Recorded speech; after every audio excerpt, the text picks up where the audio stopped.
right, hello everyone. Welcome back to another episode of the Success Podcast. I have with me a very special guest today. She's one of my students, Soraya. Soraya, I'm very happy to have you here. Thank you, Seshan. I'm so happy to be here too. Fantastic. How's your day going so far? So far, so good. I've been actually waiting for this moment, and I'm excited to be here. So let's move. I'm waiting to move forward with it. That's fantastic. What do you usually do on Sundays? Are you free? Like Sundays, weekends are usually very busy for me, Shashan, because I work Monday to Friday, and weekends are the only time that I really have time for myself, for my family, even to do the house chores sometimes. You know, washing clothes, stuff. I'm still a housewife, so I still need to do those things. So weekends are very busy. Sometimes, occasionally, I go play basketball or meet up with friends. But that's not often, to be very honest. So it's more of getting the chores done over the weekend. Before I get to your job and what you do for work, can you give me some background about how your life started? Where did you go to school? Just give me some background about your family. Oh, okay. That's very interesting. I'm the middle child of 6 siblings, I think. Wow. So I had 4 sisters and 2 brothers. So out of the 4, 2 have passed, and the 2 brothers and my sister are the ones living at the moment. My parents, my mother was a housewife, and dad was in the Navy. He was a chief petty officer there, and he was a real military person. So I remember one of our classes, you actually said about how your father used to be very mindful about polishing shoes and stuff. Well, I had a father. Yeah. So I'll tell you an example. But one time, we would go to the same function, but he would tell me, "You come separately." Because we were young, we would wear dirty denims and you had unpolished shoes. He would say, "No, you can't come with me," because he has his creases, he has his shoe. I can literally look at the face in his shoes. So I was like, okay. So when you said what you said during the class, I was actually reminded of my father, and I was reminiscing those moments, and how dad was very strict. Because they carry on their military life to their home as well. You have to arrange the bed, you have to polish your shoes, you have to comb your hair. Even I always use my dad as an example, because when I spoke about personal branding, I said, doesn't matter what brand you wear, it doesn't matter whether you're wearing a Levi's or a Crocodile, whatever you're wearing, if you iron it well and you wear it nicely, you look good. And I think my dad and mom both, because they're both from the military, are a prime example of that. But dad was someone who brought the military life back home. Yeah, we also had to live in that atmosphere, because dad was even when we sat to eat, we had to be mindful. We had to be absolutely mindful about how we ate. But then you can't just eat and rush. Yeah. That doesn't work. Wash your plate, clear your plate. Yeah. So it was so funny that when you explained that during class, that I was thinking, oh my gosh, I had a dad exactly like his. And I didn't mention it at that time, but I was thinking in my heart, oh my gosh. So anyway, we had 6 kids, and we had a good life. We were normal people. We had a normal life. And I think we are Malays. So we spoke Malay, of course, but we always conversed in English mostly at home. Sinhalese we use only when you had to fight. Yeah, so English is something that dad spoke, all of us spoke. So when we were kids, we were really trained in English. So English is something that we spoke among ourselves, among our relatives. It was all English, and only with my grandma I spoke Malay. I'm not very fluent in my Malay. I'm ashamed to say that, to be very honest, because that's my mother tongue, to be honest. But English is something that we spoke all the time. And I also cultivated that right throughout when I started my family, and I basically, that's one thing we brought down, speaking in English. And just like us, but the way we did it, they talk in English and they fight in Sinhalese. So I think I'd done something right, I guess. So I was at St. Paul's Milagria I had a full life there. I had a beautiful school life, to be very honest.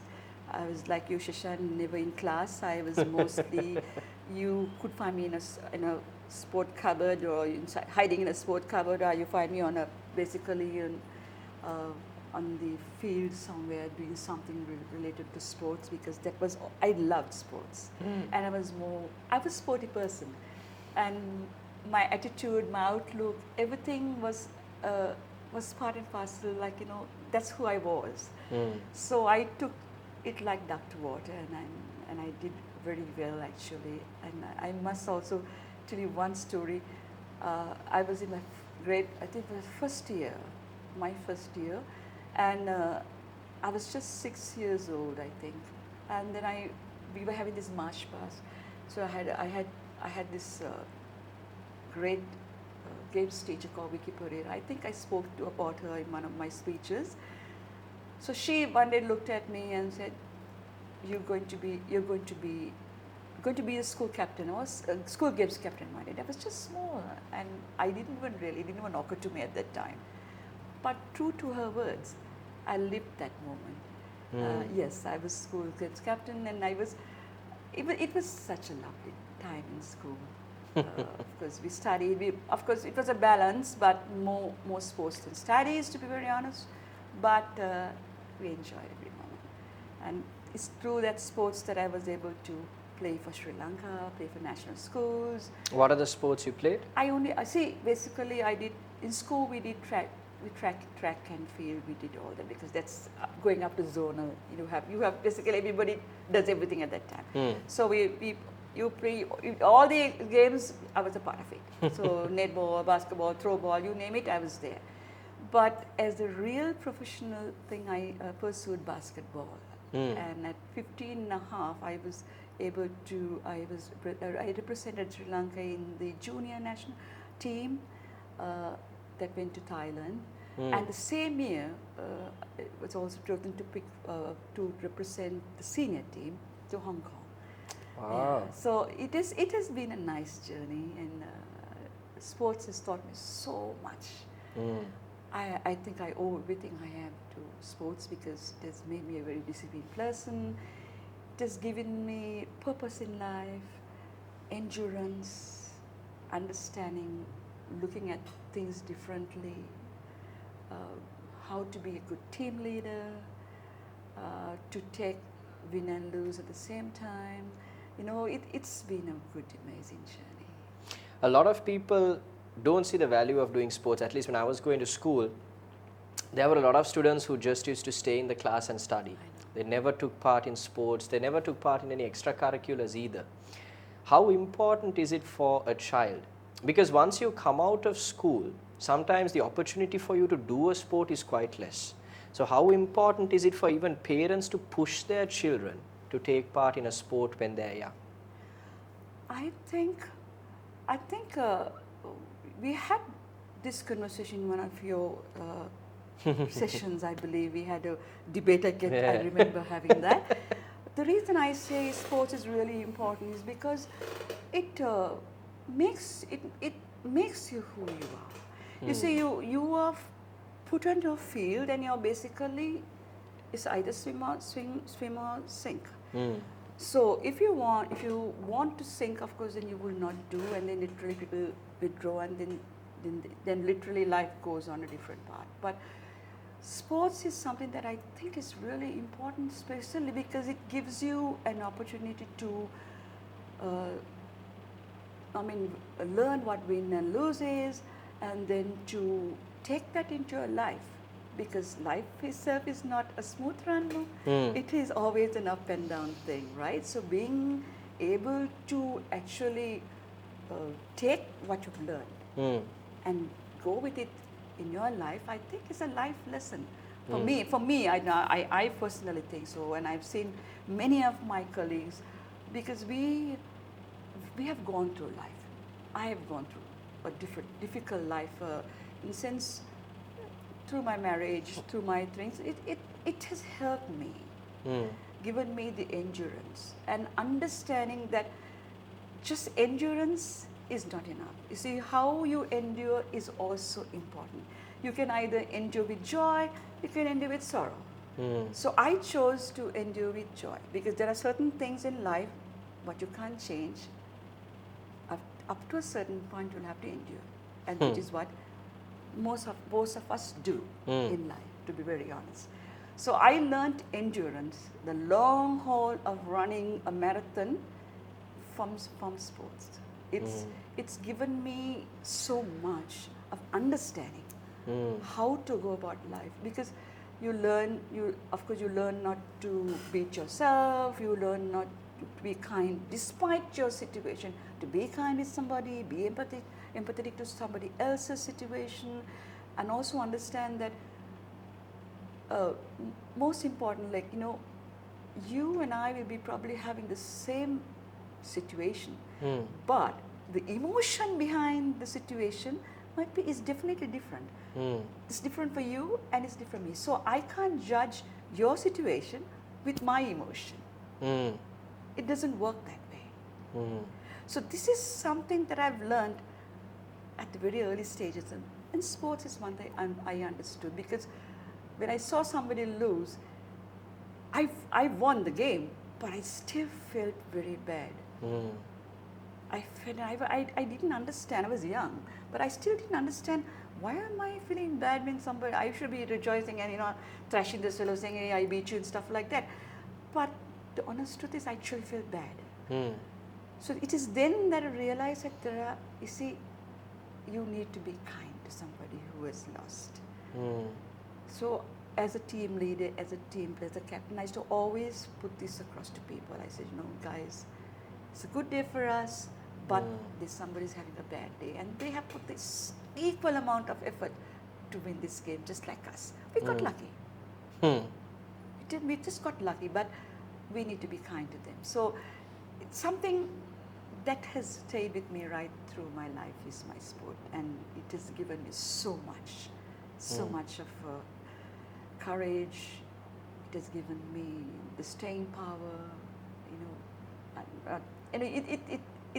sometimes I cannot explain how much it has given me. So I think it's really, really important for parents to actually encourage children to do their sport.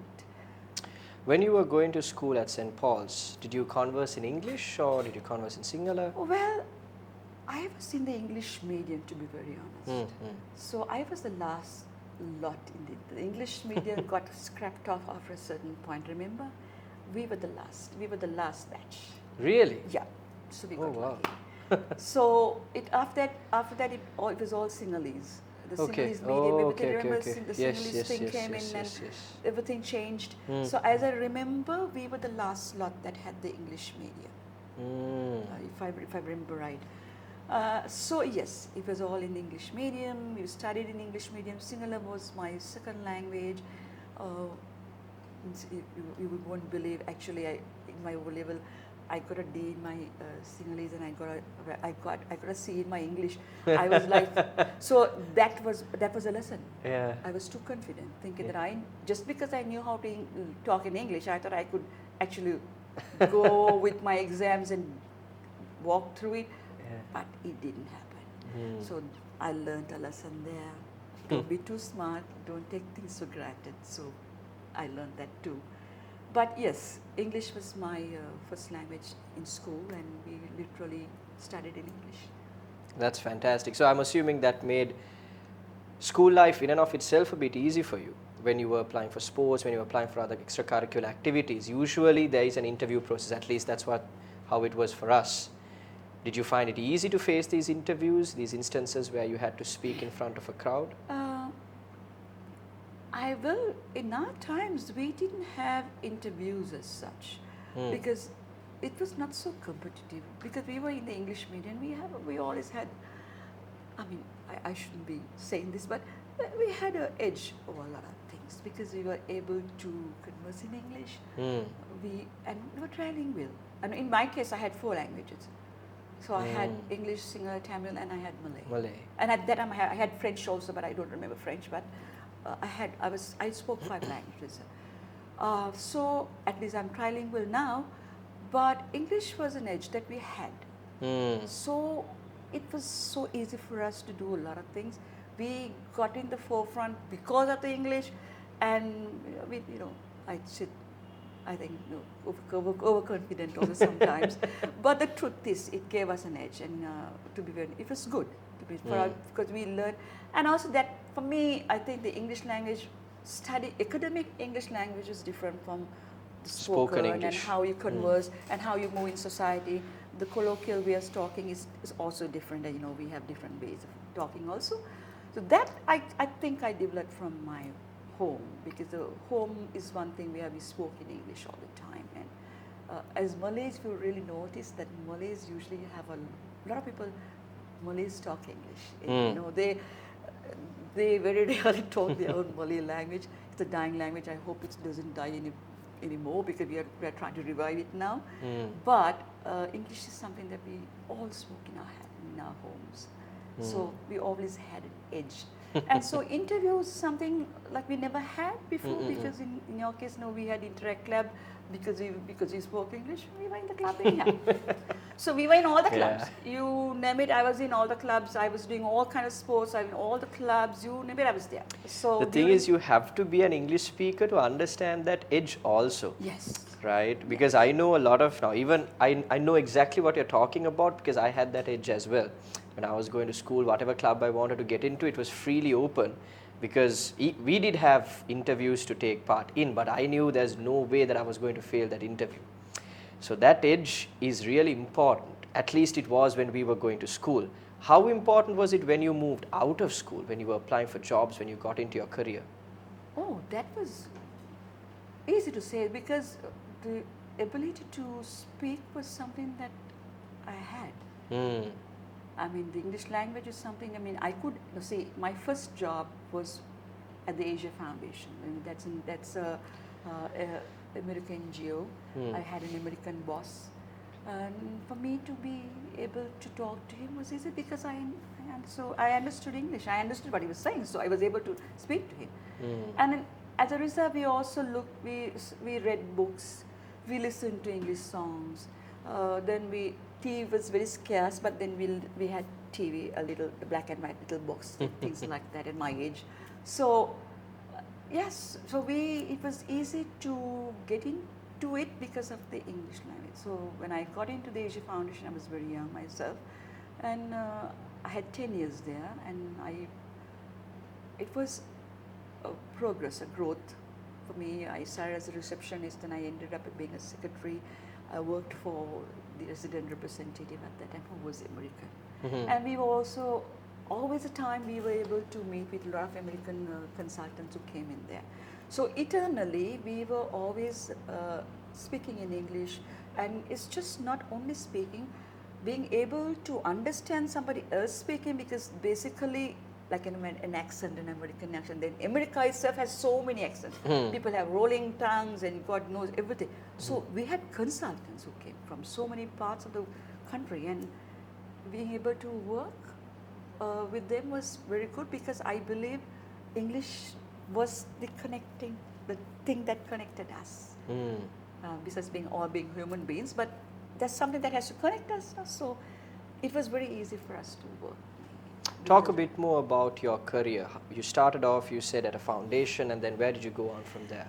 So I started off at the Asia Foundation. I was there for 10 years, and then I moved on to another NGO called Television for the Environment, TVE. I think that was also related to environment, and it was a regional thing, and I was the only person. I was the program officer there. Then I joined another European, it was a project, a 4-year project for South Asia region, and we were the secretariat, and I was the secretariat secretary, and I had a Greek Cyprian boss then. Oh, wow. Now his English was totally different. Yeah.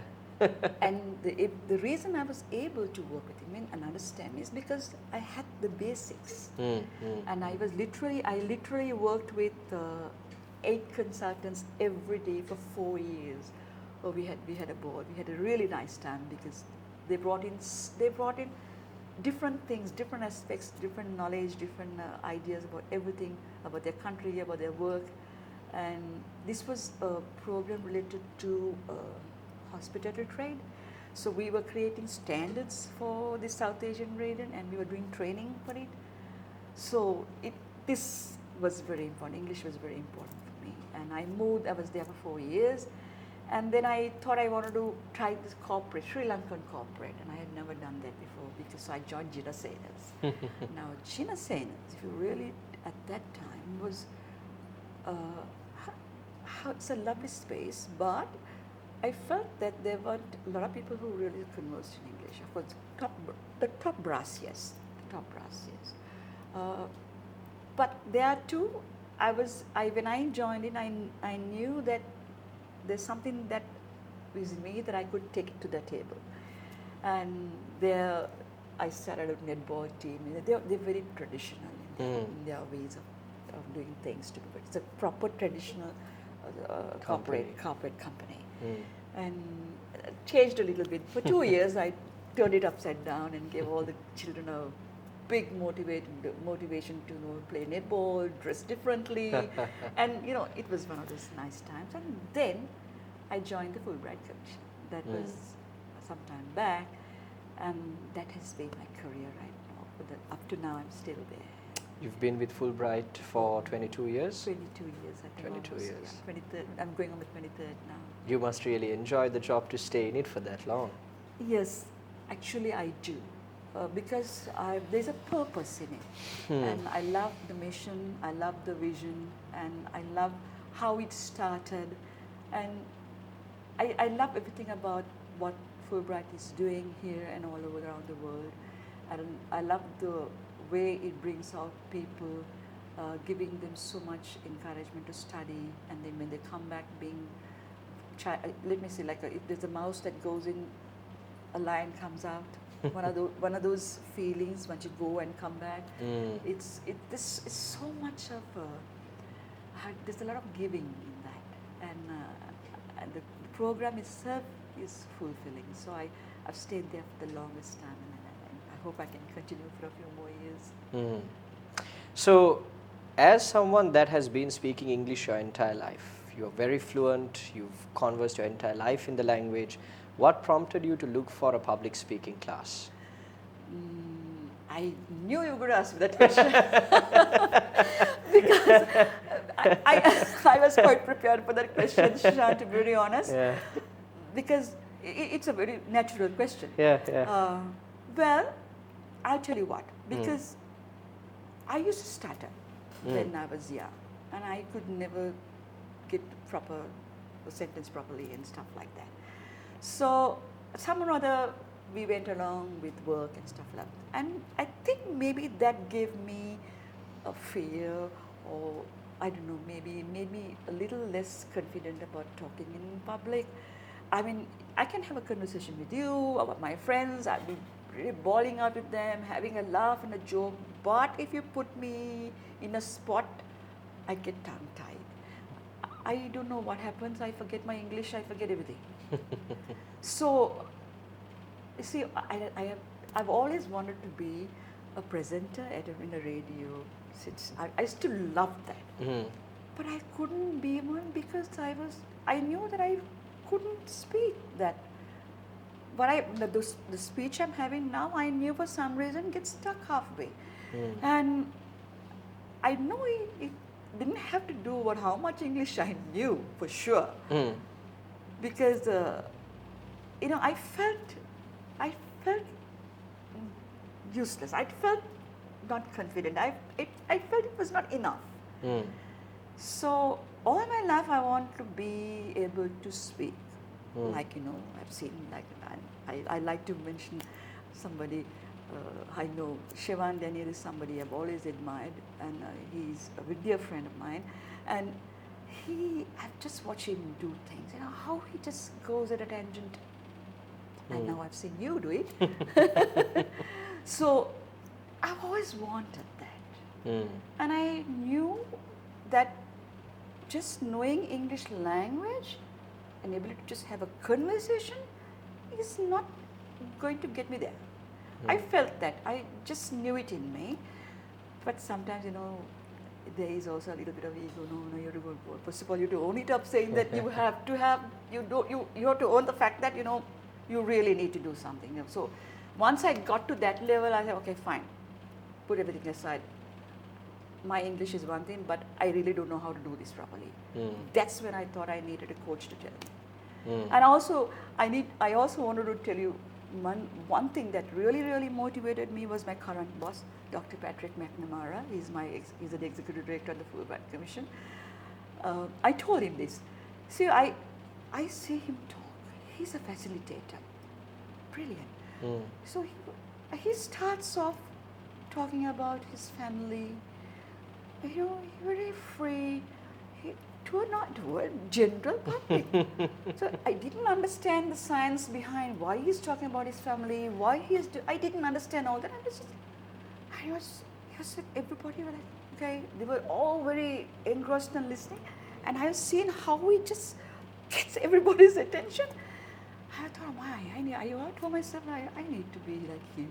And in fact, I told him that. I told him, I said, boss, no, you're the one I really pushed me to get to do this public speaking diploma or whatever course that I'm doing right now, because I've seen you speak and I see how you engage, and I have never been able to do that. I'm very honestly, I'm humbly telling you, I was never been able to do it.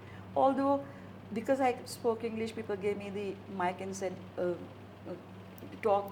In Sinhalese they would say, because you're better than us, just say something, right? So I would go, and I would just rattle a few things, and I would never get it right. I would never get it right. And that's what really pushed me to come. So I've been looking out for something for a long, long time.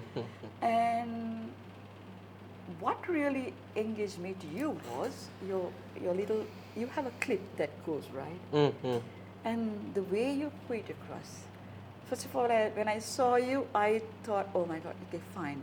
Here's somebody I can relate to. First of all, I must be able to relate to the coach. No, otherwise I won't be able to. Imagine if you were really strict and all, I wouldn't have come to you, Shan. I would have got it would have got worse for me. So I thought, oh, here you are. When I looked at you, I felt, oh, I can be comfortable with it. That was my first thing when I saw, because the look, your branding was there. So I was so encouraged with that. Once I saw that and I listened to your little explanation as to why and how you're going to do things, and I thought I wanted to be in that space. So that's when I thought of joining you. That's fantastic. How has the experience been so far? What have you learned? Has there been an improvement in your ability to speak? Oh my God, yeah. I mean, I speak 19 to a dozen. Like I told you, my friends always laugh at me. Why do you need public speaking? Because you're always holding the center of attention. You're the one who goes and keeps the party going. You're the one who you talk 19 to a dozen. You're the one who needs everything. Why do you? They should always play the fool of me and say, why do you need public speaking? So actually, I also didn't know until I came to you. I mean, I was wondering, how am I going to fit into this? Now, what is the speaking conversation ability, and what has public speaking got to do? How is it going to? I knew there's a difference, but I didn't know how it's going to merge or integrate. I had no idea. But to be very honest, once I stepped into your class, I really realized that speaking and knowing English is one thing. Being able to speak to the public and having a proper conversation with the public falls apart. So thanks to you, I have actually realized it, learned it. It's really sitting in my head right now, and I'm enjoying it so far, and it's been a really good class, to be very honest. That's fantastic. What would you have to say to people? I mean, there's a lot of people that struggle with speaking in front of an audience, right? Some of them, like I told you before we started, there's two types of people that watch our content. Number one are people that struggle to speak English in and of itself. Now, that is a scary situation to be in, because not only do you have to learn the language, but now you also have to, while learning the language, learn to speak in front of an audience. But then we have a second group of people, and I think you would also fall into this category, which is you know how to speak English, but it's just that you have a fear of speaking in front of people. You had a fear of speaking in front of people. How would you encourage these people, and what would you say that they can do to improve themselves if they want to A, improve their English, and B, improve their ability to speak in front of an audience? So, improve their English, of course, I will tell them probably listen to English songs, read books, read a paper, even if you get something to wipe your hands. That was something I should do. When I go to a boutique or something, they give me something to wipe, and if there's something later, at first I read it, then only I start wiping. It's just one of those things. It's how I think we were brought up, the way we were thinking, reading was something that we do, although I would love to read much now, but I don't get a chance to read now because the internet is just taken over sometimes. But I think reading is important, listening to people, having conversations with people are important. So as to the other part, there are, like you say, Sinhalese is something that we have, the Sinhalese medium, people talk a lot of Sinhalese nowadays, and those are the people, the kids who want to learn English. They are dying to talk like us, but they have no, they have the ability, but they just don't have proper coaching as how to do it. The fear is one thing they have, and I have come across so many, Sushan, to be very honest, and I myself have helped many who have situations like that. You see, they talk in Sinhalese, they think in Sinhalese, and everything is in Sinhalese. But when it comes to English, they understand what it is, but they are not able to relate it to, because they are not able to talk. So there is, I think I introduced one girl called Sarani to you. She has the same problem. She's a very, very capable child. She's dying to speak English like me. She always says, "Miss, I want to talk like you." So I said, go to my coach. I said, because like I told you, I learned to talk because of you. So I said, go to my coach. He's going to teach you how to talk English the way you should be able to talk. So her problem was, to be honest, she didn't relate it because she studied in English. So when I talk to her in English, she just assimilates first everything in English, and then she translates everything in the Sinhalese medium, Sinhalese language in the head, and then she also again translates the answer into English, and by the time it comes out, it's it's dissected so many times, so she's not able to actually come out with a proper answer. So that is the fear they have. So coming out of the fear is something I totally understand, because even with my English knowledge, I had that fear. So imagine if somebody who doesn't have the English language, the fear must be 10 times more, I think. So I empathize with them all the time, but I always tell them it's not something that you cannot do. You can't just get into a hole and say, no, I don't know how to do it, but it doesn't work that way. So I tell people, you need to get forward. You need to go there and get it done. So I think it's also very important that for me, again, like I told you, how I learned to do it is I overcame my fear of public speaking. I do all the things that you taught me. I remember, okay, recently I will tell another example of mine. I have been the, officially, a person who compares all the time to at the Western Province Netball event. We have it's an island wide event called the EVA tournament, and I've been there. Like, I'm a member of the Western Province, so I just go and rattle something up. But this time, I must tell you, I think I texted you at once because it was brilliant for me. It was such a victory because here is me talking about something I have been doing it for such a long time. My voice came out loud, my pronunciations came out loud, everything what I wanted to say came out loud, my variations came out loud, my pitch came out loud. I was like, now this was not me last year. So this I would have never got it done without you. I know for a fact. So all grace goes to you. And also, remember you said taught us about timing. How you were able to compress something. I really remember you saying that at that time. And here we were way against the light, and there was this. We had to give this huge cup to the winner, and I had only half an hour to pack all the presentations. So I gave my word to that guy. I said, okay, I'll time it, and I did it in half an hour. It didn't occur to me that I'd done it in half an hour, but I had apparently done it in half an hour, and he came and said, he gave his hand and said, thank you so much.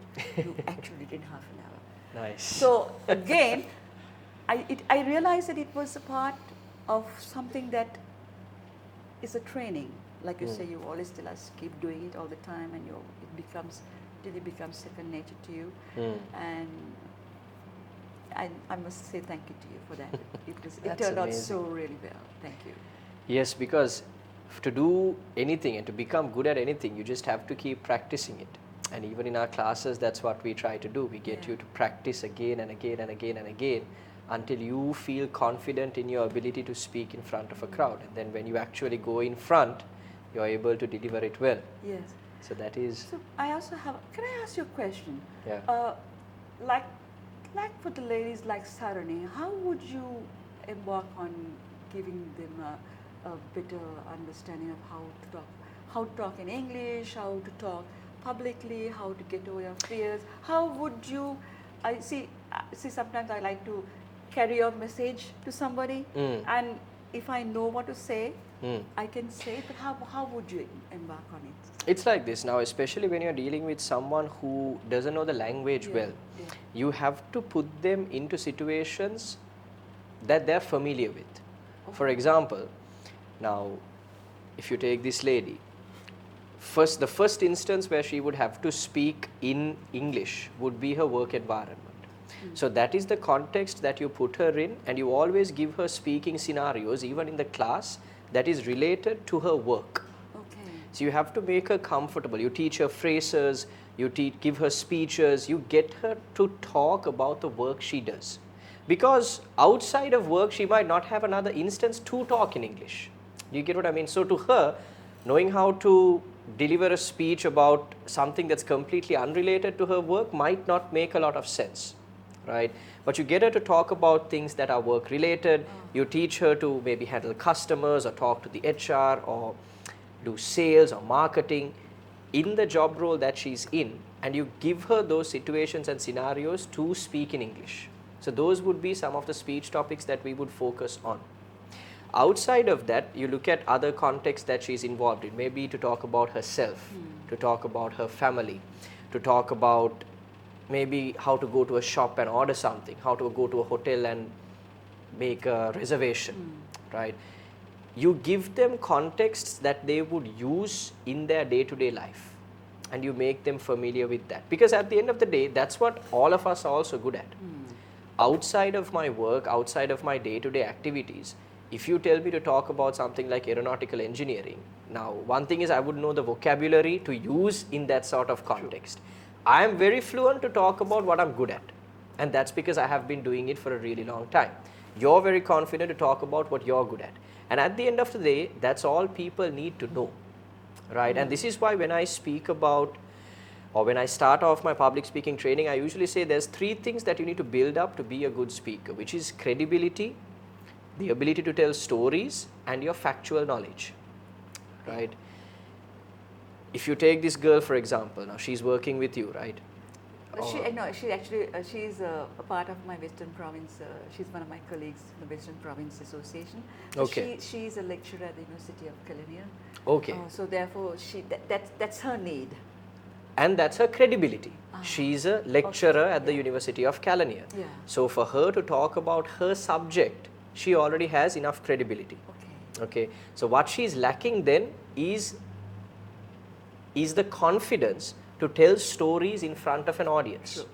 Am I right? Yeah. So she needs to learn in that context, in her subject, how do I relate my personal life, my personal experiences, and the stories of other people to engage my audience better.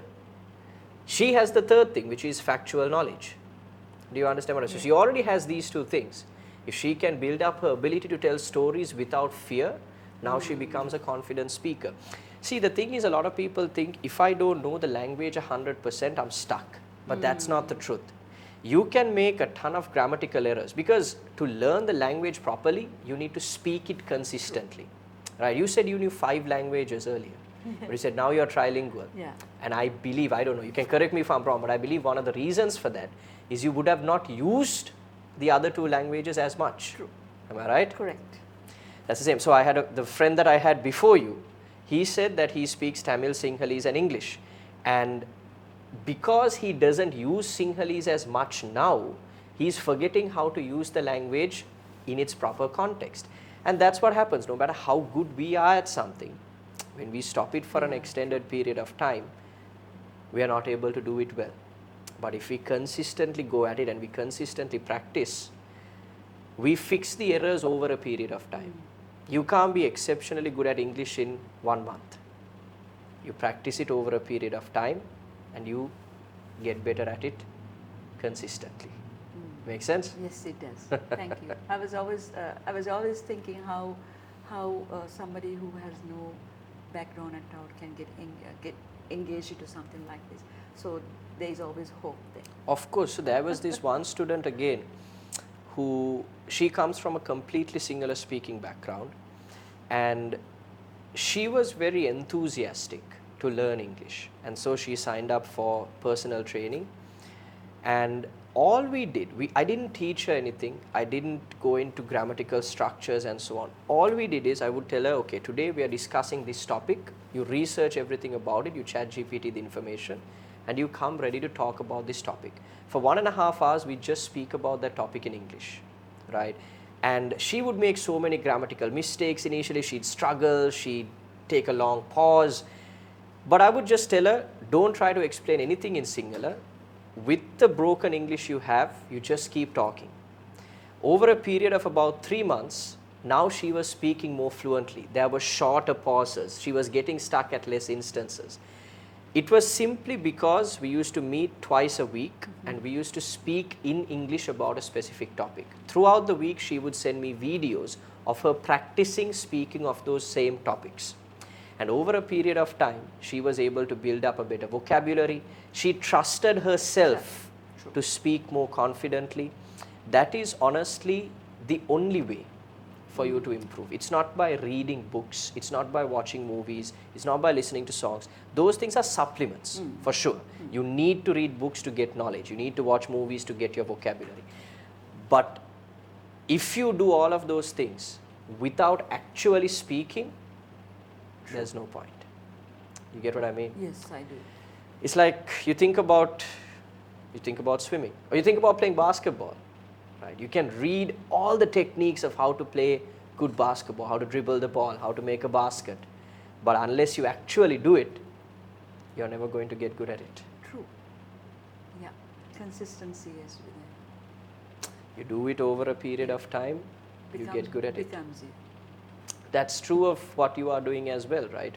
Because you joined our classes and you were consistent with your practices, you used to speak well in the class, and what I liked was that when I gave you some feedback, you took a conscious effort to improve on it. And I think, if I remember correctly, one of the biggest things you struggled with was that you used to mumble, right? Oh, yes. And the moment I mentioned that, I think you accepted it. You said, yes, I do mumble, it's something I've struggled with. And in the subsequent classes, you took an active effort to overcome that problem. And now I don't think you do it at all. Because I was not confident, to be very honest. It's the mumbling, the muffling, everything came as a result because I had all the knowledge, I had everything that it was me, but I just didn't know how to put it across. And I was not confident enough, that's for sure. So like I said, you said that when you gave me that feedback and constructive criticism, I believe, and I'm glad. I was thinking like somebody told me that. Seriously, because, telling yourself sometimes it doesn't work because you always try to put it this thing, and you forget about it.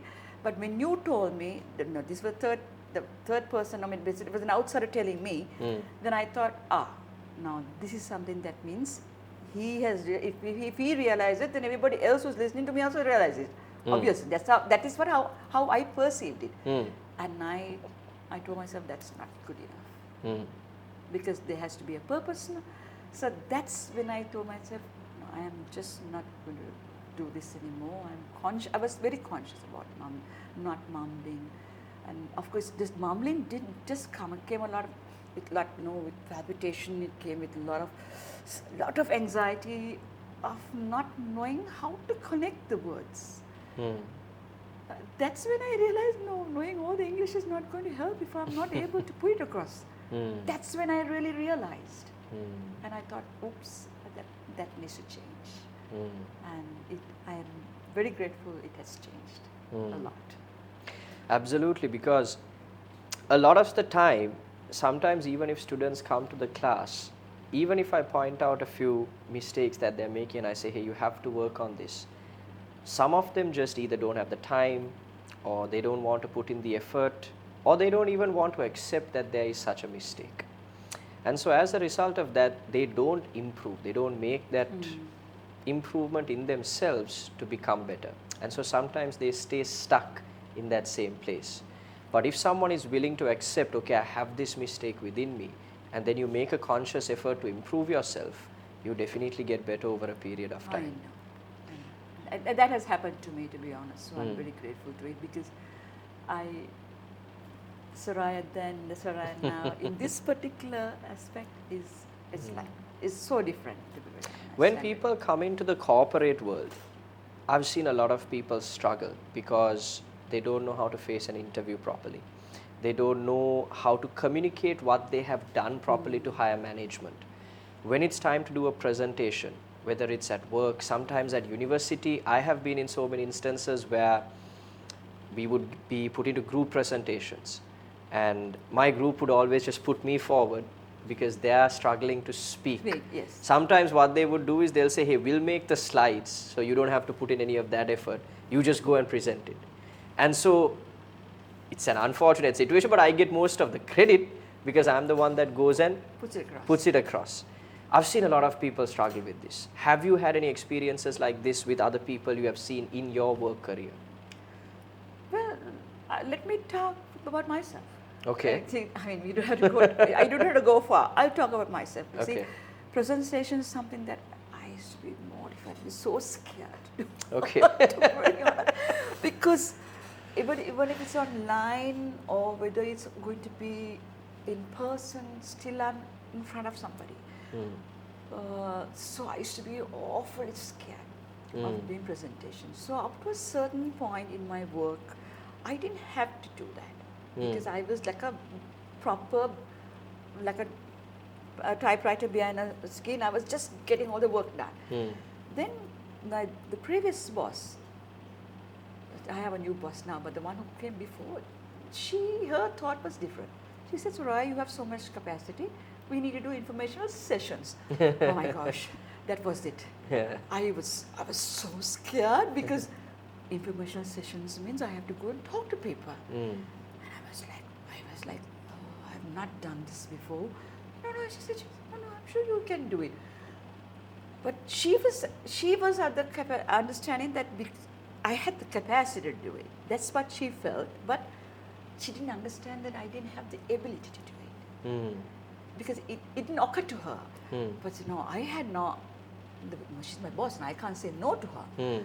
So then I would be so scared on a day of a presentation. I would literally pages and pages of type what I'm going to say. I have to do it now because I have to basically present. So I would find some way, I would read it, and then come and present it a little bit, go back to the paper while doing. I mean, that was how I did it. But over the years, I grew into it, and then I realized that this is just again mind over matter, and getting more confident. And I had all the knowledge about what I was doing. I knew exactly what my work is, and I knew each program very well and stuff like that. But still, I was not able to do it. Then I realized that after several of that, I was able to do it. And you got, literally, when we had the lockdown, we had all had to be behind bars, no? So that's when I really actually mastered the art of speaking online, getting out of the fear of making mistakes, because we had no other way of communicating except for the phone and the Zoom and the Google Meets and stuff like that. There was something that I realized that, okay, this is something I can do, and I'm capable of doing it, and I have the ability to do it. I didn't master it 100%, to be very honest. I was able to converse, I was able to put it across. But again, kudos to this particular class that I've done with you. I must tell you that my presentations got very good. I didn't have to write like pages and pages and pages, and I was able to write points and elaborate, because I think that was the kind of presentations have to be like that, I believe. That is also testing your knowledge, but how much you know it.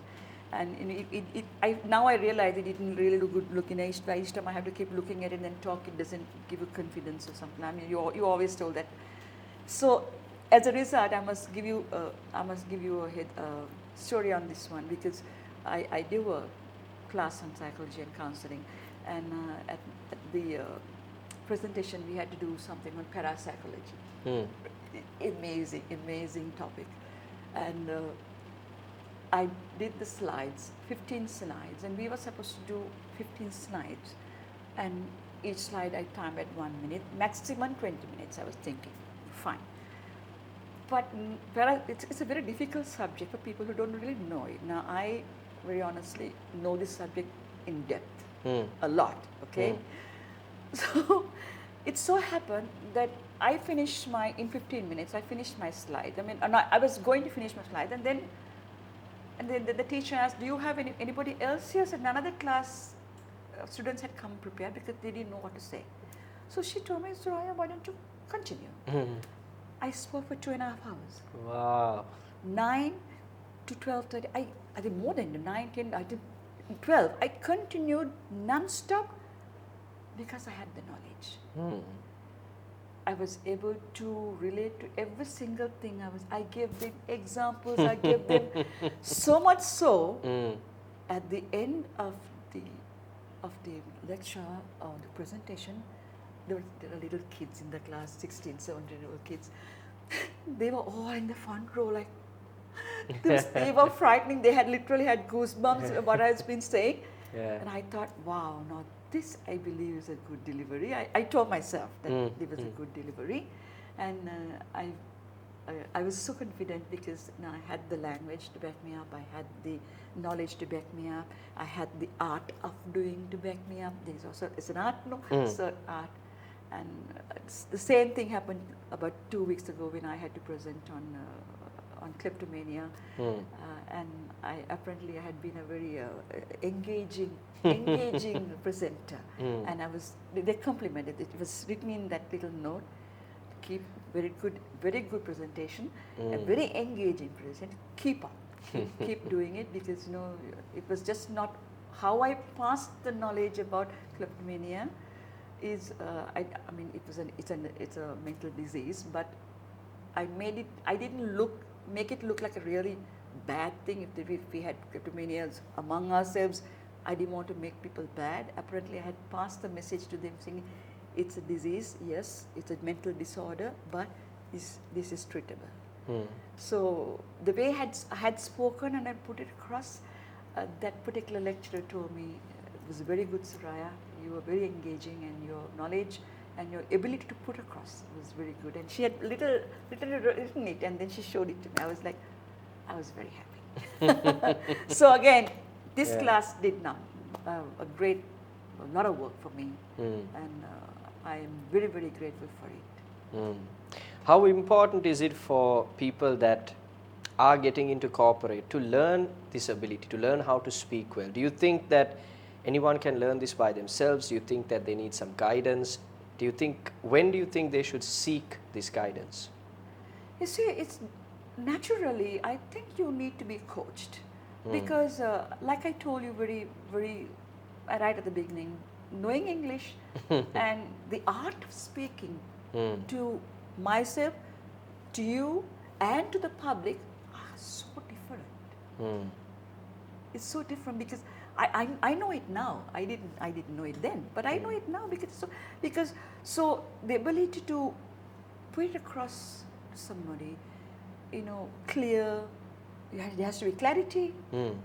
So if you don't know how to put it across, even if you have the simplest of words, if you have the art of doing it, I think you can be a brilliant speaker, because most speakers aren't like, you don't have to use big words. I mean, you can just, like the way you speak, like the way you and I are speaking right now. If you can use the same, the ability. Now, you taught us about the vocal variations, the pitch, how to do it. You went into nitty-gritties, which I never thought about this class to be. I just thought when I came in, I thought you were going to tell us how to read and, naturally, just public speaking. I thought you were going to give us speeches and, you're going to tell us how to talk. That I literally thought that it was going to be every day it was going to be one session of public speaking and you're going to tell us about it. But I never knew that you literally had an academic side on it. That's what you have imparted. The knowledge that you've given us also related to the academic side of public speaking. How to put across. I mean, if each slide you elaborated, and if I am to write, I can write pages on it because it's an academic thing. At the end of the day, it's a learning. It's an art of learning, and I think it's really, really important for people to know, and it would be nice to know. I mean, you're not going to lose anything just knowing how to talk properly, isn't it? I mean, you only have to gain. Yeah, it's a very enjoyable thing, and in confidence, you write. You really wear it on yourself, and it goes a long way. The best of speakers I've seen are very simpler ones who go and okay, and what comes out of them is volumes and so much. And I realize that now. I realize it now because it's the truth. Because I'm experiencing it as we speak. So it's very important to people in the corporate sector, I believe. Not only in the corporate, even in the government sector. I mean, there are places where people are forced to talk to people from different countries. So be able to explain and to explain to somebody in English. I mean, it's always good, no? I mean, it's good for you, it's good for the company, it's good for the country, it's good for everything that is related to public speaking and putting things across. And we have, I think all the problems we have is because we have a communication barrier. We really have a communication barrier in our country. People, what you speak, I don't understand, or I don't want to understand, or it's because how we perceive it so different. So even that you teach us. You teach us even that. How not to be judgmental when you're listening. How not to listen for the sake of speaking, not to react, just to listen to understand.